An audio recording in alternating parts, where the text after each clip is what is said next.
자제력. 믿어라. 당신은 해낼 수 있다. 앞장에서 열정이 얼마나 중요한 것인지에 대해 배웠다. 또한 열정을 어떻게 불러일으킬 수 있는지, 그리고 이에 따른 파급 효과를 다른 사람에게 어떻게 전달해 줄 수 있는지에 대해서도 알아보았다. 이제 자제력, 셀프 컨트롤, 이제 자제력에 대해 공부할 단계인데, 이것은 열정을 건설적인 목적으로 사용할 수 있게 해주는 것이다. 자제력이 없는 열정은 전기 폭풍으로부터 발생하는 무자비한 번개와 같다. 그것은 번개와 마찬가지로 어느 곳에든 떨어져 생명이나 재산을 파괴할 수 있다. 열정은 행동에 이르게 하는 매우 중요한 원천이다. 반면에 자제력은 이 행동이 그릇된 방향이 아닌 올바른 방향으로 향하도록 균형을 맞춰주는 평형 바퀴와 같다. 균형 감각을 유지하는 사람이 되기 위해서는 열정과 자제력이 평형 상태에 머물러 있어야 한다. 얼마 전 미국의 교도소에 수감되어 있는 16만 명의 성인 수감자들을 대상으로 한 설문조사 결과를 보면 놀라운 사실을 발견할 수 있다. 그것은 이 불행한 남녀 수감자들 중 92%가 자신들의 에너지를 긍정적인 방향으로 이끌어주는 자제력이 부족했기 때문에 수감되었다는 사실이다. 자신을 통제할 수 있는 힘. 앞에서 언급된 문장을 다시 읽어보라. 확실하면서도 놀라운 그 사실을. 사람들이 겪는 대부분의 폭행은 자제력 부족으로 생겨난다.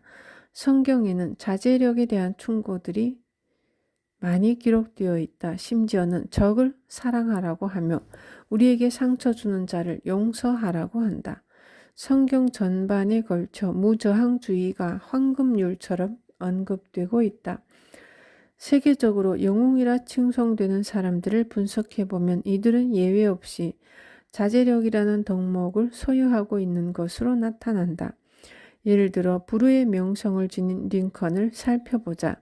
그의 인생에서 가장 힘든 시절에 그는 인내심, 평상심, 그리고 자제력을 갖기 위해 애썼다. 이들을 포함한 여러 품성을 기반으로 그는 훌륭한 사람이 될 수 있었던 것이다. 링컨은 내각의 의원들 중 자신에게 불충하는 사람이 있다는 사실을 알았지만 그 이유는 지극히 개인적인 것이고 그들이 국가에 이로움을 줄 수 있는 사람들이라는 사실을 알았기 때문에 자제력을 발휘해 불쾌한 감정을 억눌렀다고 한다. 당신이 알고 있는 사람들 중에 이에 견줄 만큼의 자제력을 갖춘 사람이 얼마나 있는가? 야구선수 생활을 하다가 목사가 된 빌리 선데이는 연단에서 강한 어투로 이렇게 외쳤다. 항상 남의 비밀을 폭로하려고 애쓰는 사람은 지옥처럼 썩어 빠졌습니다. 빌리가 이렇게 소리쳤을 때 악마 역시 형제여 아멘 이라고 외치지 않았을까 궁금할 따름이다.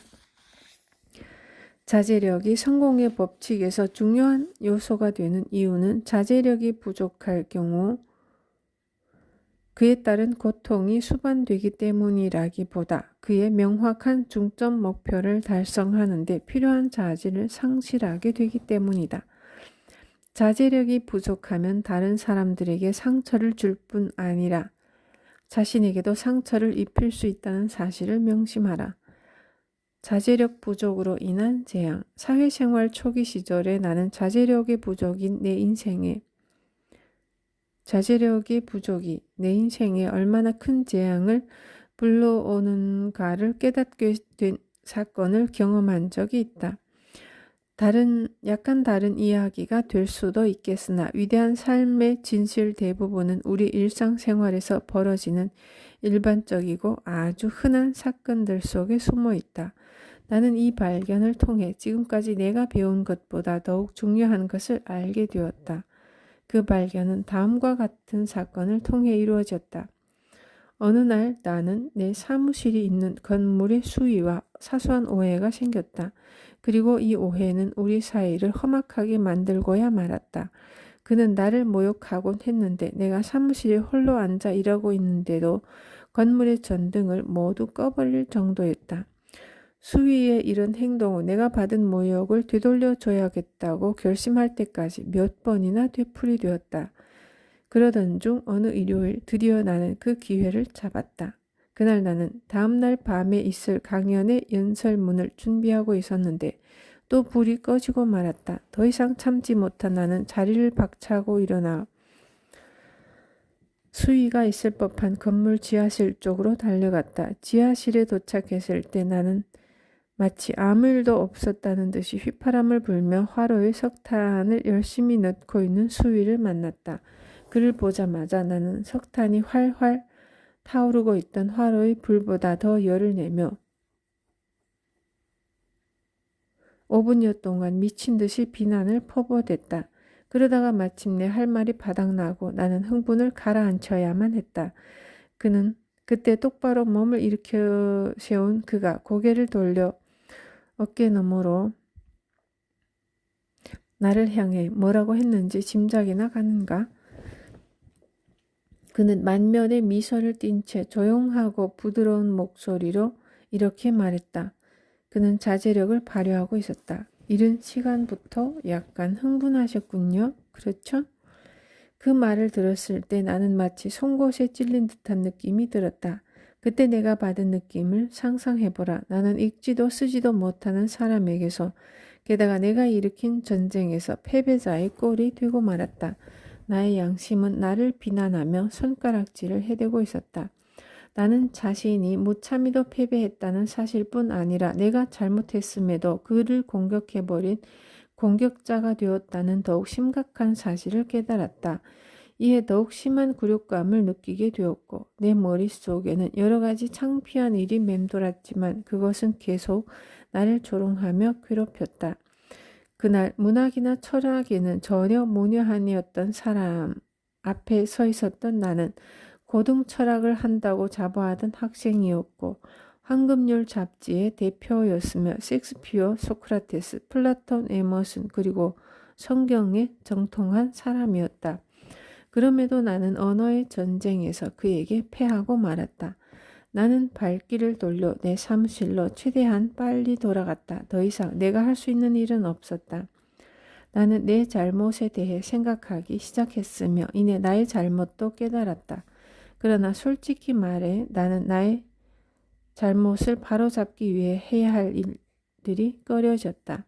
물론 나는 오직 그 사람을 위해서라기보다는 마음의 평화를 얻기 위해서라도 그에게 사과해야 한다는 사실을 알고 있었다. 마침내 나는 결코 피할 수 없는 굴욕감을 감수하기로 결심했다.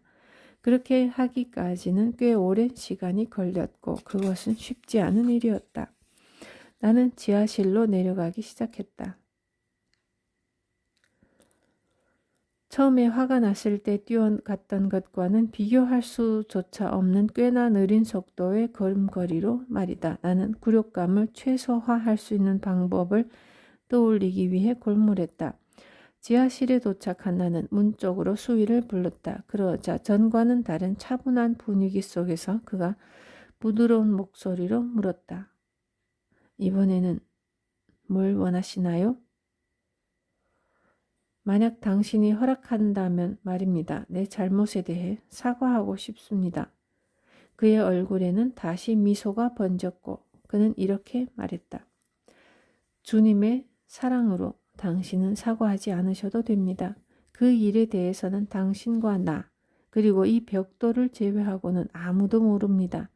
나는 이 일을 아무에게도 말하지 않을 겁니다. 물론 당신도 그럴 거라는 사실을 알고 있습니다. 그러니 잊어버리십시오. 그의 말은 나에게 처음 했던 말보다 더욱 심금을 울렸다. 그는 기꺼이 나를 용서했을 뿐 아니라 이 사건으로 내가 피해를 보지 않도록 진정으로 염려해 주기까지 했다. 나는 그의 손을 잡았고 나의 진심을 담아 그와 악수를 했으며 사무실로 돌아오며 나는 자신이 저지른 잘못을 바로잡기 위해 용기를 냈다는 사실에 한결 마음이 가벼워졌다.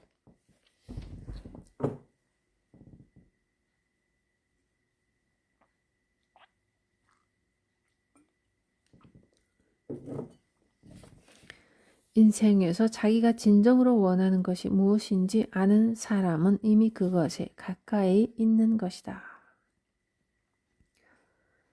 자신을 통제해야 남도 통제한다. 이 사건은 여기서 끝난 것이 아니다. 시작일 뿐이다.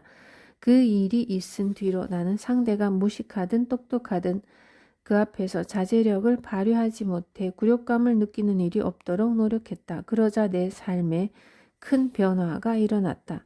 내가 쓰는 글은 더 큰 힘을 가졌고 내가 하는 말은 더 큰 무게를 싣기 시작했다.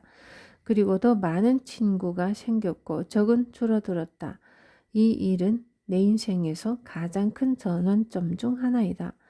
나는 이 일을 통해 큰 깨달음을 얻었다. 또한 신은 스스로 무너지는 사람에게 먼저 실패를 맛보게 하신다라는 구절이 더욱 내 마음에 와닿았다. 그뿐 아니라 이 사건은 나에게 무저항주의 법칙의 개념을 분명히 이해하도록 만들었으며 이 법칙을 염두에 둠으로써 예전에는 전혀 몰랐던 성경 구절의 의미를 이해하게 해주었다. 이 사건을 통해 나는 지식의 창고로 가는 열쇠를 얻었고 나의 인생에서 내가 하는 일과 앞으로 해야 할 일을 하는데 많은 도움을 받았다. 적이 나를 공격하려 했을 때 이 지식의 창고는 나에게 강력한 방어 무기를 제공해 주었고 단 한 번도 나를 실망시키지 않았다. 자제력 부족은 세일즈맨에게도 치명적인 약점이다. 세일즈맨은 직업상 소비자들에게서 듣기 싫은 소리를 들을 수도 있다. 만약 이때 자제력을 발휘하지 못한다면 그는 자신의 경력에 치명적인 오점을 남기고 말 것이다. 시카고의 가장 큰 백화점에서 나는 자제력의 중요성을 목격할 수 있었다. 불편사항 접수 창구에 많은 여성 고객들이 긴 줄을 이루고 있었는데 고객들은 불만 사항과 백화점의 잘못된 사항들을 젊은 담당 여직원에게 말하고 있었다. 화를 내는 고객들이 있는가 하면 말도 안 되는 이유를 대며 흥분한 고객도 있었고 심지어 욕설까지 서슴지 않는 고객들도 있었다. 그러나 데스크에 있는 젊은 여직원은 조금의 동요된 모습도 없이 고객의 불편사항을 다 들어주고 있었다. 그 여직원은 얼굴에 미소를 띤 채 차분하고 상냥한 태도로 여성 고객들을 담당 부서로 안내하고 있었다. 자제력을 발휘하는 그녀를 보며 나는 어떤 경이로움을 느꼈다. 여성 고객들이 불만을 토로하고 있는 동안 또 다른 젊은 여직원은 고객들의 말을 정리해서 데스크의 여직원에게 건네주고 있었다. 그런데 그 종이에는 고객들의 심한 욕설이나 짜증을 제외한 불만 사항들만이 요약되어 있었다. 웃는 얼굴로 고객의 불만 사항을 듣고 있던 여직원은 청각장애인이었다. 그녀는 백화점이 반드시 개선해야 할 사항들만을 기입하여 전달한 것이다. 이러한 방식에 매우 감동받은 나는 백화점의 매니저를 만나보았다. 그가 말하기를 불편사항 접수 창구는 백화점에서 가장 중요하고 힘든 자리인데 그 자리를 버틸 만큼 자제력을 갖춘 사람을 찾기 힘들어 청각장애인을 직원으로 채용했다는 것이다. 나는 화가 난 여성 고객들을 보면서 데스크에 앉아있는 여직원의 미소가 얼마나 기분을 좋게 만드는지 알 수 있었다. 그 여성 고객들은 울부짖는 늑대처럼 왔다가 양처럼 온순하고 조용하게 돌아갔다. 그들 중 몇몇은 여직원의 자제력으로 그들 스스로 창피함을 느끼고는 양과 같이 순한 모습을 하며 떠났던 것이다. 그 장면을 목격한 이후로 나는 내가 듣기 싫은 말을 들어서 화가 날 때마다 그 여직원의 자제력 발휘를 생각했다. 그리고 모든 사람에게는 때때로 귀마개가 필요하다고 생각했다. 이때부터 나는 사람들이 하는 쓸데없는 말에 전혀 신경 쓰지 않는 습관들을 갖게 되었다. 우리가 듣기 싫어하는 말에 대해 일일이 대응하기에는 인생이 너무 짧고 해야 할 건설적인 일들이 너무 많다. 법정에서 기억이 안 나요. 혹은 몰라요. 라는 대답으로 일관하는 비협조적인 목격자를 신문할 때 아주 기발한 속임수를 사용하는 변호사를 본 적이 있다. 그들은 모든 신문 방법이 실패로 돌아가면 최후의 수단으로 목격자들을 화나게 만드는 것이다. 그러면 이내 목격자들은 이성을 잃어 하지 않으려고 했던 것까지 모두 말해버리고 만다. 삶의 진리는 평범한 일상 속에.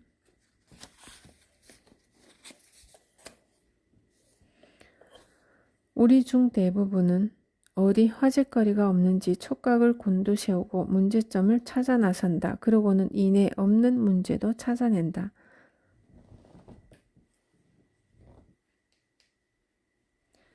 기차 여행을 하면서 나는 기차 여행 중에 대화에 등장함직한 사람들을 관찰한 적이 있다. 나는 이때 많은 것을 배울 수 있었다.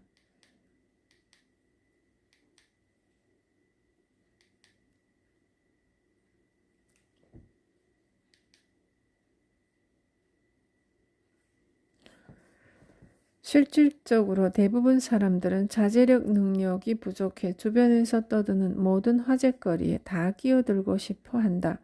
남의 대화에 끼어들지 않고 가만히 듣고만 있는 사람이 과연 몇 명이나 될까? 어느 날 나는 알바니시에서 뉴욕으로 여행을 갔다가 돌아오는 길이었다. 몇 사람이 타마니 홀의 회장인 리처드 크로커에 대해 이야기를 하기 시작했고 그 대화는 점점 격해졌다. 급기야는 그 대화를 먼저 시도해 적극 참여함으로써 사람들을 동요시켰던 한 노신사를 제외하고는 모두 극도로 흥분했다. 그 신사는 시종일관 차분했고 타마니 홀의 호랑이 회장에 대해 다른 사람들이 하는 이야기를 즐기는 듯 보였다. 나는 당연히 그 신사가 타마니 홀 회장의 반대파일 것이라고 생각했으나 아니었다. 그가 바로 리처드 크로커였던 것이다. 그는 현명하게도 이러한 속임수를 통해 사람들이 자신에 대해 어떻게 생각하는지, 자신의 적들이 어떠한 계획을 세우고 있는지에 대해 알아냈던 것이다. 그는 자제력의 명수였다. 이에 따라 결과적으로 그는 어떤 논란의 여지도 없이 타마니 홀의 회장직을 그토록 오랫동안 고수할 수 있었다. 요컨대 자신을 통제할 수 있는 사람은 어떤 일을 하든지 간에 그것을 좌지우지할 수 있는 힘을 발휘한다는 것이다. 앞의 문장을 다시 한번 읽어보라. 이 문장은 당신에게 이익이 될 수도 있는 중요한 내용을 전달하고 있다. 리처드 크로커 회장이 겪은 이 일화는 일상생활에서도 흔히 일어날 수 있는 일이다. 정작 위대한 삶의 진리는 평범한 일상에 감춰져 있는 것이다. 나는 얼마 전에 아내를 따라 박앤세일에 간 적이 있다. 그곳에서는 많은 여성들이 속치마를 판매하는 한 가게 앞에 몰려들어서는 서로 밀쳐내는데 여념이 없었다.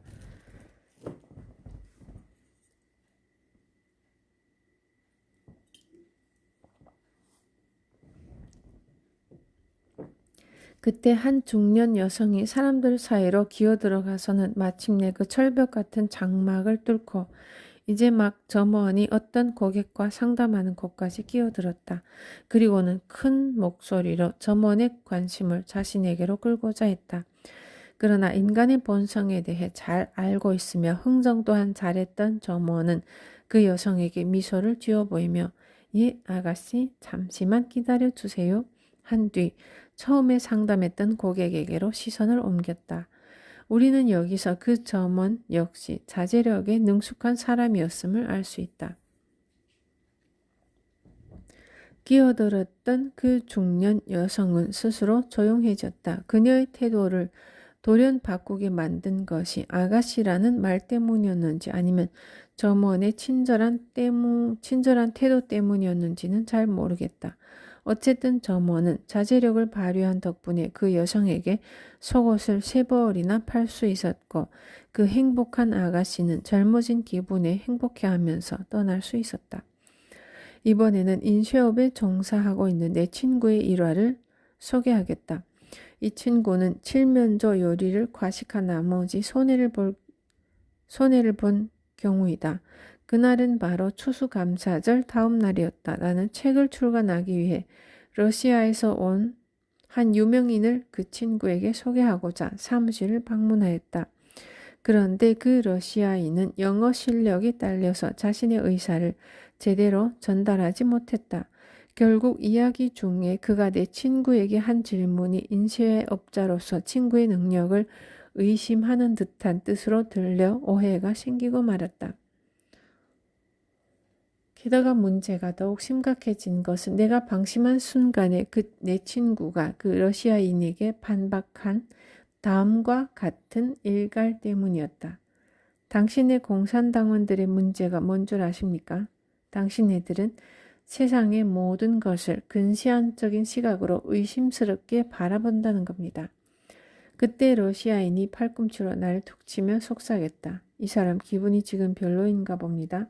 기분이 좀 괜찮아졌을 때 다시 방문하는 편이 좋겠군요. 그러나 그는 내 친구를 다시 방문하지 않았고 대신 다른 인쇄업자에게 주문을 했다. 나중에 안 사실이지만 그 주문의 순이익은 무려 $10,000가 넘는 금액이었다고 한다. $10,000란 금액이 어디 칠면조 요리와 비교할 수조차 있겠는가. 그러나 내 친구는 바로 그 가격으로 칠면조 요리를 먹은 셈이다. 친구는 나에게 칠면조 요리 때문에 소화불량을 일으켜 자제력을 발휘하지 못했다며 경솔한 행동에 대해 사과했다. 그 누구도 타인과의 교류 없이는 명예와 행운을 얻을 수 없다. 이것은 단순한 진리이다.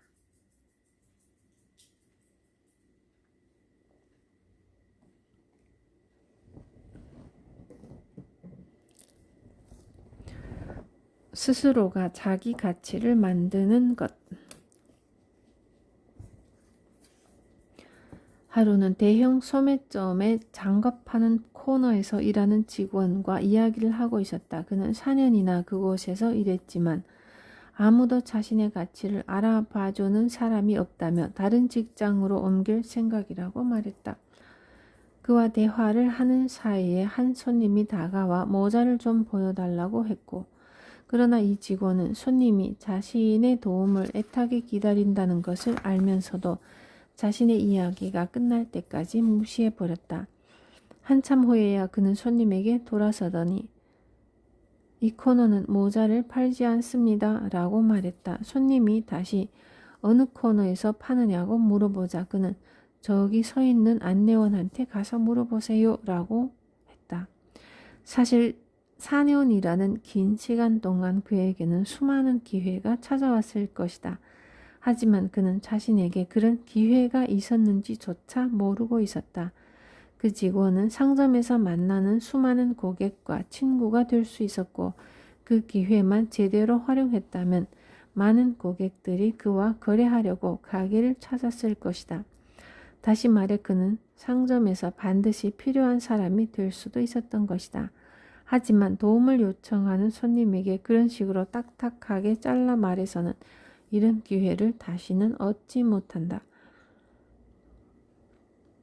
어느 비오는 날 오후 중년 부인이 피츠버그의 한 백화점으로 걸어 들어갔다. 그녀는 매장 여기저기를 목적 없이 서성거리며 물건을 사지 않고 점원들에게 계속 말을 걸었다. 직원들 대부분이 그 부인을 한 번 위아래로 훑어보고는 그녀와 눈이 마주치는 것을 피하려 물건을 정리하느라 바쁜 척했다. 그런데 어느 젊은 남자 직원이 그 부인을 보고는 무엇을 도와드릴까요? 하고 정중히 물었다. 그러자 부인은 직원에게 아니에요. 저는 그냥 비가 그치기만을 기다리고 있어요. 라고 대답했다. 분명 그 부인은 백화점에서 물건을 살 생각이 전혀 없었지만 직원은 그 부인에게 물건은 사지 않아도 괜찮다고 하며 백화점의 물건들에 관해 최선을 다하여 설명해 주었다. 부인이 백화점 밖으로 나가려고 하자 그 직원은 거리로 배웅하며 우산까지 펴주었다. 그녀는 직원에게 명함을 한 장 달라고 한 뒤에 이내 빗속으로 사라졌다. 오랜 시간이 흐르고 직원은 이 일을 까맣게 잊고 있었는데 그러던 어느 날 백화점 사장이 그 남자 직원을 사장실로 불렀다. 사장은 그에게 편지 한 장을 보여주었다. 내용인즉 스코틀랜드로 사람을 보내 자신의 저택에 들여놓을 가구를 주문받아달라는 요청이었다. 편지를 보낸 사람은 놀랍게도 몇 달 전 비를 피해 백화점 안으로 들어왔던 거리까지 배웅했던 그 부인이었던 것이다. 더욱 놀라운 것은 바로 그 부인이 철강왕 앤드류 카네기의 모친이었다는 사실이다. 카네기 여사의 편지에 써있기를 얼마 전에 자신을 도와줬던 그 젊은 남자 직원이 주문을 받아갔으면 한다고 했다. 카네기 여사의 총 주문량은 실로 어마어마했고 이 일로 젊은 남자 직원은 높은 자리로 승진할 수 있었다. 이는 전혀 물건을 구매할 것 같지 않은 고객에게도 최선을 다한 포상이었다. 이처럼 인생의 기본이 되는 중요한 법칙은 매일매일 일어나는 아주 평범하고 작은 일상에 가려서 잘 보이지 않는다. 그래서 우리 대부분은 그것을 전혀 눈치채지 못한다. 다시 말해 정말로 중요한 기회들이 종종 겉으로 보기에는 중요하지 않은 일 속에 감춰져 있다는 것이다. 현재 당신 옆에 있는 10명의 사람에게 왜 자신의 직업에서 더 큰 성공을 이루지 못했느냐고 물어보라. 그러면 적어도 10명 중에 9명은 이렇게 대답할 것이다. 나에게는 기회가 오지 않는 것 같습니다. 더 나아가 이 9명의 하루 동안 행동들을 자세하게 관찰하고 분석해보라. 아마도 9명 모두가 하루에도 몇 번씩 자신들에게 다가오는 절호의 기회를 자신도 모르는 사이에 놓쳐버린다는 사실을 알게 될 것이다. 기회는 가까이에 있다.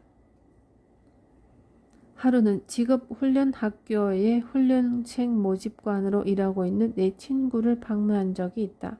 그에게 잘 지내느냐고 물었을 때 그는 이렇게 대답했다. 이미 다 끝났어. 사람들을 많이 만나기는 하지만 먹고 살 만큼 일이 들어오질 않아. 내 은행 계좌는 이미 적자 상태고 여긴 더 이상 기회가 없는 것 같아서 직장을 옮길 생각이야. 그 당시 나는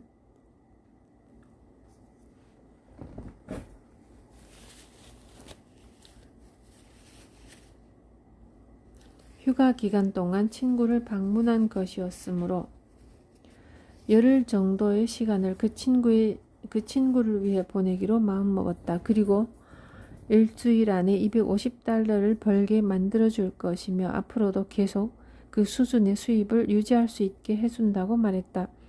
친구는 나를 깜짝 놀라 쳐다봤지만 이내 표정이 굳어지며 심각한 문제를 농담으로 받아들이지 말라고 했다. 그러나 시종일관 진지한 내 태도를 본 친구는 농담이 아니라는 것을 알아채고 어떻게 그런 기적을 만들 수 있느냐고 물었다. 나는 그에게 계획된 노력이란 말을 들어봤느냐고 질문했다. 그는 계획된 노력이 뭔가? 라고 되물었다. 나는 학생 1명을 등록시키는 데 드는 노력으로 최대 10명까지 등록시킬 수 있게 도와줄 수 있다고 했다. 그는 당장 방법을 알려달라고 재촉했고 나는 첫 번째 방법으로 그 지역 백화점 직원들을 대상으로 강연을 할 테니 자리를 마련해 달라고 주문했다.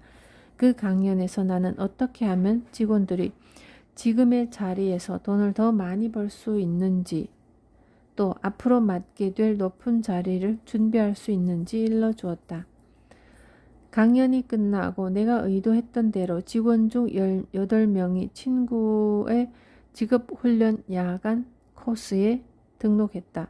다음 날 나는 세탁소 직원들을 대상으로 백화점 직원들에게 한 강의와 같은 내용을 한 번 더 일러주었고 마찬가지로 강연이 끝난 후에 3명의 학생이 더 등록했다. 이틀 후에는 은행 직원을 대상으로 강연을 했으며 강연이 끝나고 15명의 직원 중 4명이 코스에 등록을 했다. 더군다나 강연을 시작한 후 학생을 등록시키는 데까지는 총 6시간도 채 걸리지 않았다. 이번 강연 후 접수한 등록으로 벌어들인 수당은 무려 $400가 넘었다.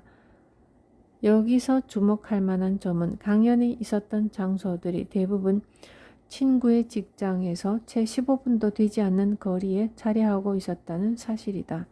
그럼에도 내 친구는 그 장소들을 두고 자신이 일할 수 있는 곳이라고는 생각하지 못했던 것이다. 그리고 다수의 사람을 상대하는 강사들과 함께 일할 생각을 하지 못했던 것이다. 지금 그 친구는 자신의 이름을 내건 직업훈련학교를 설립했고 지난해 연봉은 $10,000를 넘어섰다고 했다. 누구도 두려워하지 말라. 누구도 미워하지 말라. 누구의 불행도 빌지 말라. 그러면 당신은 더 많은 친구를 얻게 될 것이다.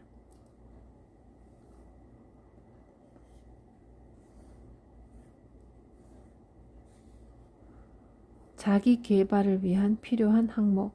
기회가 자신에게 오지 않는다고 생각하는가? 아마도 수백 번의 기회가 당신 곁으로 왔다 갔을 것이다. 그러므로 기억하라.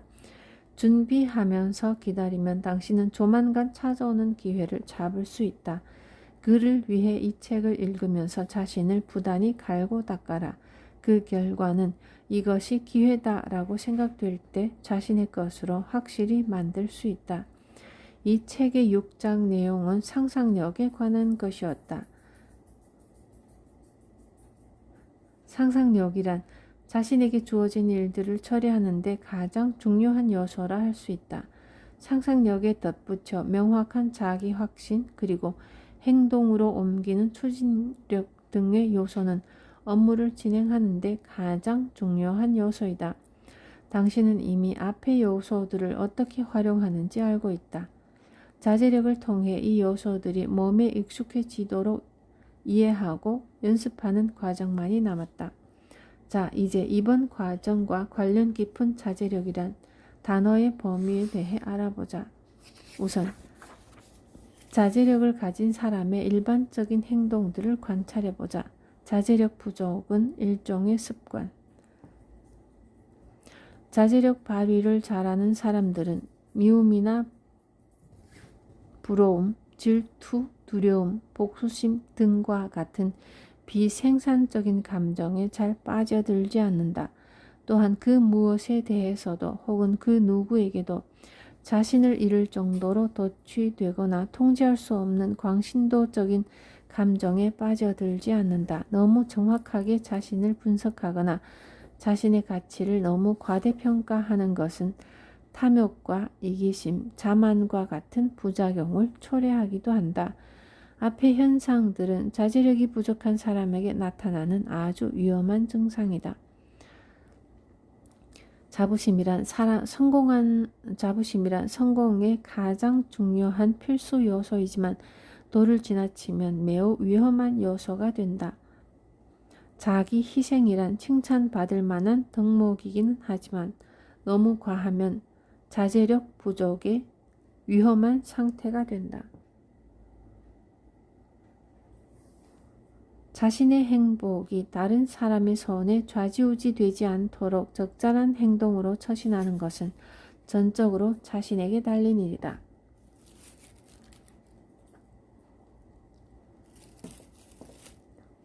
사랑이란 행복의 필수 요소이다. 그러나 사랑에 너무 집착하는 사람은 자신의 행복이 항상 남의 손으로부터 좌지우지 될 것이다.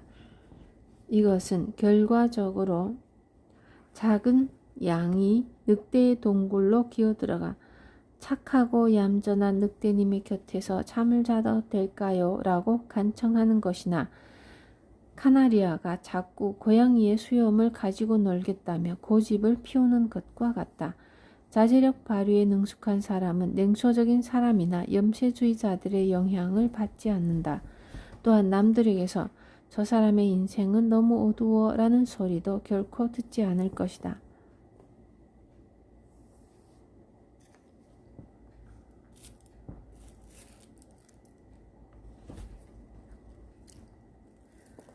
자제력 발휘에 능숙한 사람은 자신이 어떠한 행동을 결정하기까지 상상력과 열정을 계속 불태울 것이다.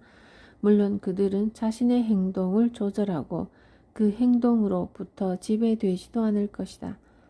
자제력 발휘에 능숙한 사람은 결코 다른 사람을 비방하지 않고 무슨 일을 당하든지 간에 남에게 복수하려는 마음을 품지 않을 것이다. 자제력 발휘에 능숙한 사람은 자신에게 반론을 제기하는 사람을 미워하지 않고 그의 반론을 이해하고자 노력할 것이다. 그리고 그렇게 노력한 대가를 반드시 얻을 것이다. 이제 우리는 다른 어떤 경우보다 더 큰 문제를 야기하는 자제력 부족 현상에 대해 살펴보자. 자제력 부족은 어떤 사실을 제대로 확인조차 하지 않은 채 그것에 대한 자신의 의견을 형성하는 일종의 습관으로부터 발생하는 현상이다. 이와 관련된 구체적인 내용은 11장 정확한 사고에서 다룰 것이므로 이번 장에서는 간단히 언급만 하겠다. 자제력이란 주제를 논할 때 우리는 이 습관에 대해 반드시 언급해야 한다. 정도의 차이는 있겠지만 우리 모두는 이 나쁜 습관을 가지고 있기 때문이다. 그 어느 누구에게도 자신이 믿는 사실이나 설득력 있는 가설을 정설로 만들 권리는 없다. 그럼에도 자세히 관찰해보면 스스로 그렇게 되었으면 혹은 되지 않았으면 하는 기대를 정설로 만들고 있는 자신을 발견할 수 있을 것이다. 또 하나 안타까운 자제력 부족 현상으로는 낭비하는 습관을 들 수 있다. 여기서 말하는 낭비는 필요 이상으로 소비하는, 즉 과소비 습관을 의미한다. 이 습관은 1차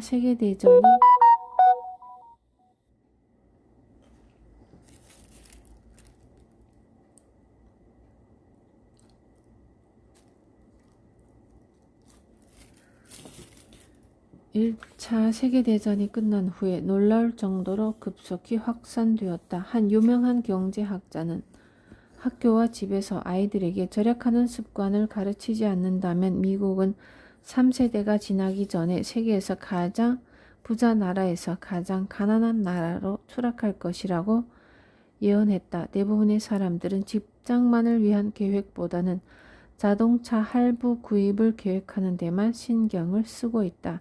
15년 전부터 자동차의 반짝 유행이 만연해지자 몇만 명에 이르는 사람들이 자신의 미래를 담보로 자동차를 구입하는 데 열중하고 있다.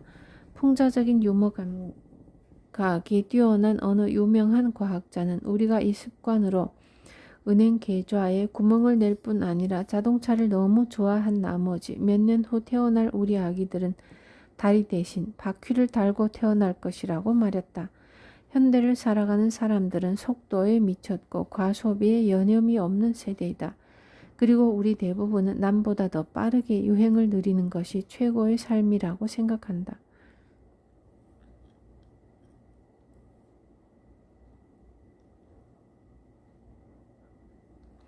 더욱 명확한 사고를 하기 위해서는 정기적으로 사색의 시간을 가져야 한다. 아무런 방해도 없는 조용한 공간에서 상상의 나래를 펼쳐보는 것이다. 인간은 모방의 피조물. 얼마 전에 고용 직원 600명인 회사의 한 간부는 자사의 직원 상당수가 고리대금을 끌어다 쓴다는 사실을 알게 되었다. 그는 그 빚더미에서 직원들을 구해내야겠다고 절감했다.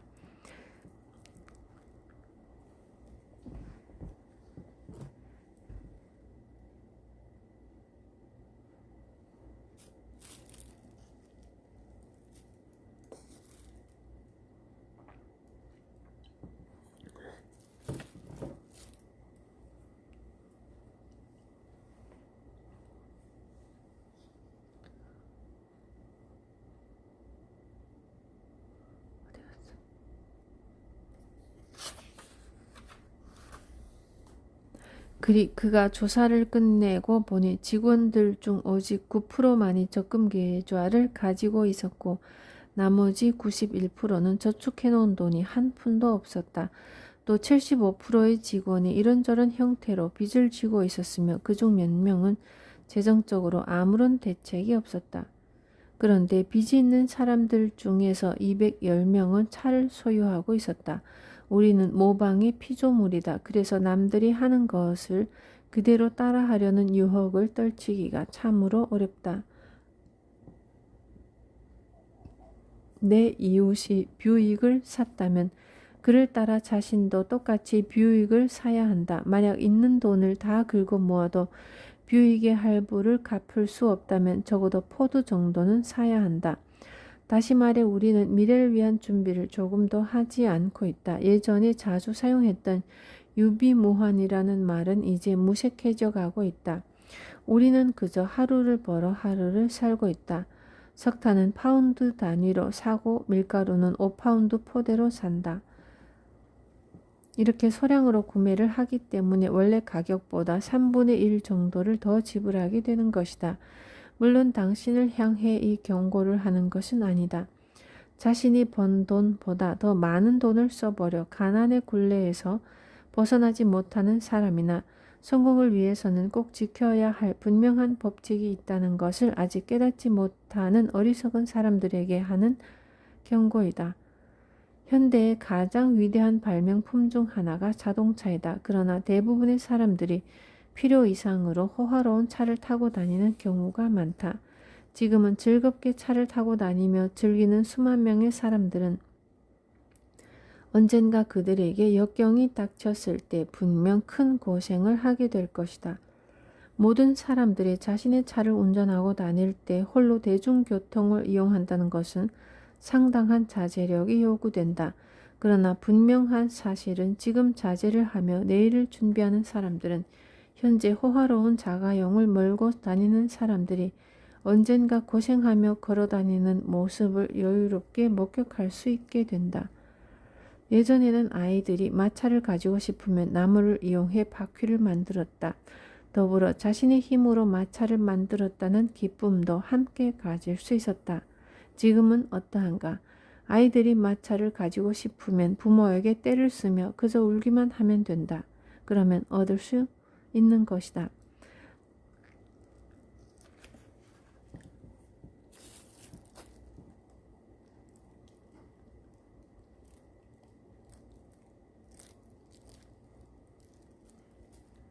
낭비하는 습관이 몸에 배어버린 부모들 때문에 우리 자식 세대에서 자제력 부족 현상은 더더욱 심해질 것이다. 3세대 전만 해도 아이들은 구두 수선 장비를 이용해 자신의 구두를 만들 수 있었다. 그러나 오늘날의 아이들은 구두 수선점에 가서 1달러 75센트를 내고 구두굽과 구두창을 간다. 이러한 소비 습관은 더 이상 부유층 아이들에게만 국한된 것이 아니다. 다시 한번 말하건대 과소비 습관은 미국을 극빈국으로 만들 수도 있다. 나는 당신이 성공을 이루기 위해 노력한다는 사실을 알고 있다. 성공에 관심이 없었다면 아마 이 책을 읽지도 않았을 테니까. 강조하지만 미래에 대한 준비 없이 기회란 오지 않는다. 비록 얼마 되지 않는 돈일지라도 저축하는 습관은 앞으로 당신에게 많은 기회를 줄 것이다. 적금 계좌의 액수는 중요하지 않다. 당신이 저축하는 습관을 가지고 있다는 사실이 더욱 중요하다. 저축하는 습관을 가졌다는 것 자체가 당신은 이미 자제력 발휘를 하고 있다는 뜻이다. 현대의 샐러리맨들은 자신의 수입을 한 푼도 남김없이 다 써버리는 경향이 있다. 만약 어떤 샐러리맨이 연봉으로 3,000달러를 받아 잘 관리를 한 후 다음 해에는 1,000달러를 더 받아 4,000달러의 연봉을 받았다고 가정해보자.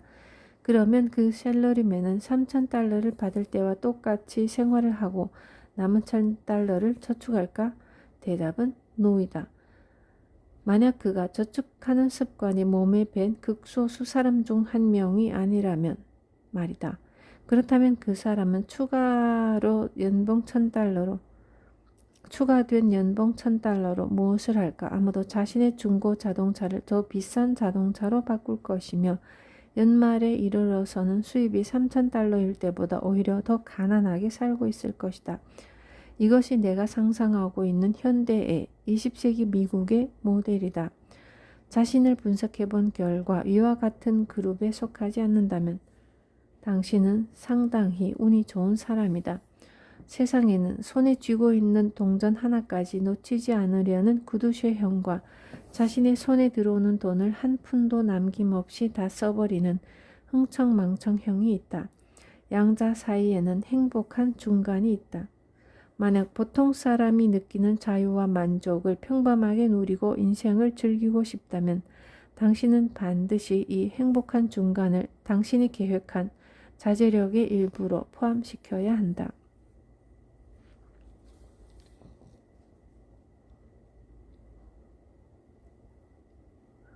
이렇게 자제력 발휘는 자기 개발을 위해 가장 필요한 항목이다. 왜냐하면 자제력을 발휘함으로써 탐욕과 낭비벽뿐 아니라 자신을 화나게 하는 사람들에 대한 복수심, 일일이 열거하기도 힘든 비생산적인 일에 에너지를 허비하는 나쁜 습관을 다스릴 수 있기 때문이다.